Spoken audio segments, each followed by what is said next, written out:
Hi everyone, it's Veda 7, the 7th of August already.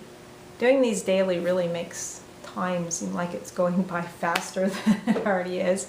So today I thought I would just talk about real quickly, because it was in my mind yesterday, some of my artwork, and I'm trying to decide whether to list on Etsy again or wait till I have new stuff. I would like to get some stuff up to sell like for the holidays, because you know artwork's really nice to buy for people. So I had some stuff packed that is already like suitable for selling. These are just gelatin silver prints. They're just mounted on board, but they're hand-done prints. This was in California at this place, at the Cabrillo Point Lighthouse. These, of course, are not very easy to see, but these were all taken with a Holga. This was in San Francisco. It's kind of a cool little, I don't know, scenario. This is in San Francisco. Can't really see it, but there's some really interesting light reflecting on the outside of the cathedral church. This is Mendocino. If you've ever seen The Russians Are Coming, The Russians Are Coming, which is actually supposed to take place in Gloucester, Massachusetts, but was filmed in Mendocino, you might actually see this water tower. And these are just a couple of like nature sort of images. A couple, I'm not even really all that crazy about them. And then these are all again Holga images taken with a toy camera, but let's see if I can get some better light. But they're just different, so they're hand-done gelatin silver prints, and they're matted and framed. That was just the sky and the birch. This is a little bit spooky looking actually. Let's see how I can get it so that you can, this is tough. But you can see the reflection of the sky in the window. It's kind of a dark print. I like it. All these are a little bit dark. I like this one.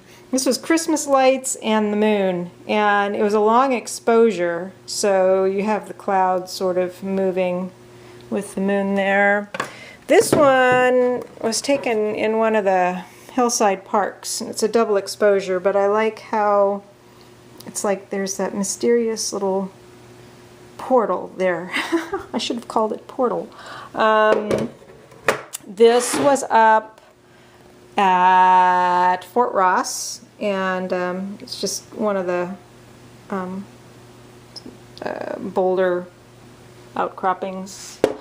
And this one here was by Point Isabel, near where I used to walk by the dog park after a rain. You can see Mount Tam in the background there, and that's the bay, but this is just a puddle. And then, so those are all handmade prints. I made them in the dark room and then matted and framed them. And then these are some of my cyanotypes that I do on watercolor paper. They're contact prints. These are all from my Holga, I think, as well, the originals. But I encase them in glass and solder around the outside and put a little chain on the back so they can be hung. They're kind of like little plaques. So I have some tea-themed ones there. And that's just kitchen utensils, sugar bowl. That was from those are pinholes. That's a little bit more abstract. And then these are the same as these, but they're toned in tea. So they're just kind of like little kitchen plaques. And this was one of the Polaroids I did. I actually sold one of these. I had a double exposure of like a couple of ghosts having tea, and somebody bought that for Halloween, but this is another one that I have. So those are, I'm probably not going to put those on Etsy. They're a little bit more conceptual. They're fabric prints. But those are other prints up there. But anyway, so I'm trying to decide whether I want to sell them on Etsy. If anybody's interested in any of them, you can contact me directly and we could work something out. But yeah, so that's kind of what I'm doing today. You know, I got to start figuring out how I can take care of myself for the rest of my life. So it's just kind of a scary thing. That's like my big thing right now. But I hope you all have a wonderful day, and I'll talk to you later. Bye.